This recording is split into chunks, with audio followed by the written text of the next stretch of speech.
is half of a pattern that goes like that.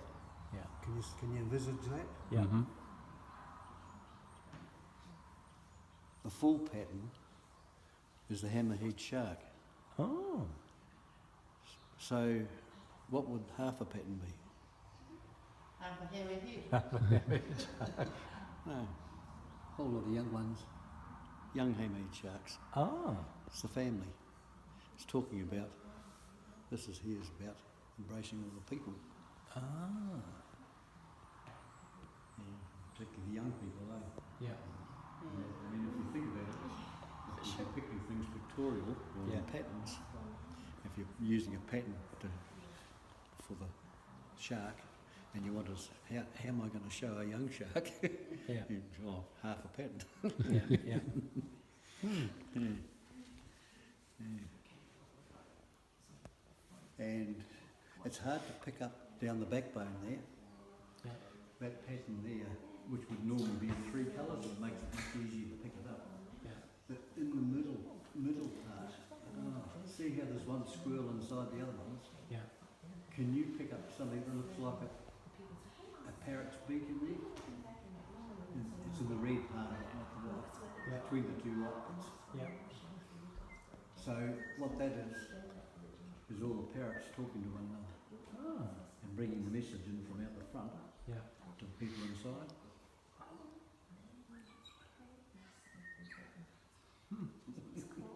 Yeah.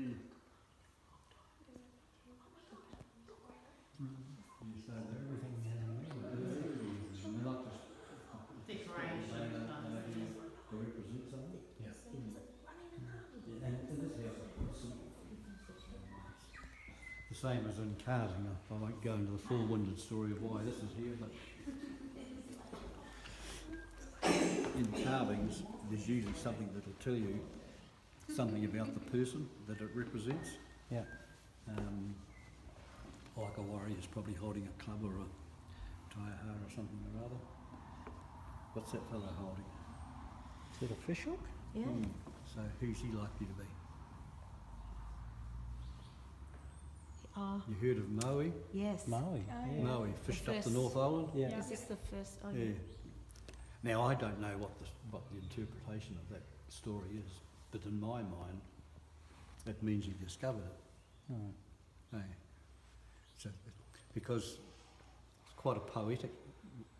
They had a very poetic way of speaking. You know, they're not saying, "Oh, Maui found the North Island." He fished it up. They fished it up. Yeah. Yeah. Yeah. But that came from Victoria University. Really? Down in So Wellington. when you're down there and you're at the university, Mm-hmm. have a look at the meeting house down there when they were starting to build it, or thinking of building it. They came here first and gave us that, which was done by the person who's carved that house, Mm. to ask us for something to put under the back pole. When you're building your house, it's traditional to put something under there. It's the life force of the house. So they came and asked us because they'd searched all their knowledge and they felt this was the only place they could come to ask for something because of all of the connections that we had down there. And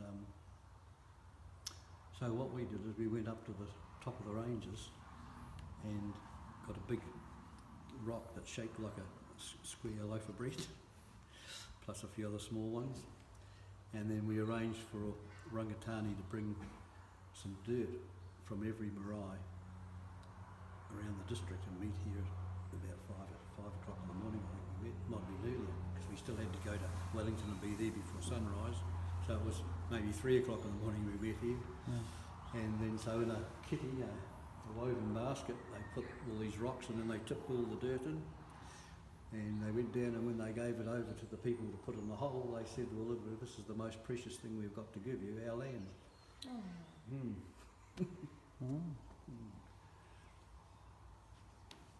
That's amazing, isn't it? Yeah. Very thoughtful. Yeah. And that cements that connection, doesn't it? And so that brings to another story about why did they give us that? What's the purpose of a gift? Just so you keep talking about it and don't forget. No, Yeah. that's what a gift's all about. In the old days when they gave a gift, it was expected to be given back again. So if I gave you a gift because you'd saved my life, when you have passed on, your family would come to my family and say, here's what you gave our father. And we'd say, yes, and this is the reason it was given. We give it back to you.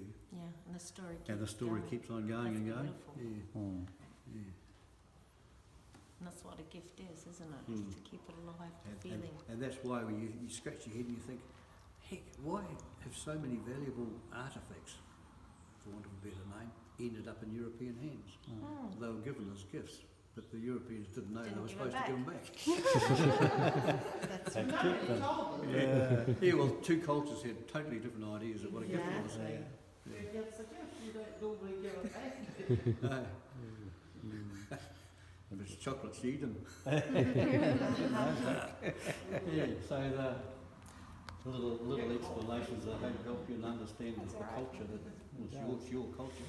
Yeah. Getting used to it. Thanks for that. I appreciate that. Same as all these little notches here. They represent mountains. Person with a long tongue is a noted orator.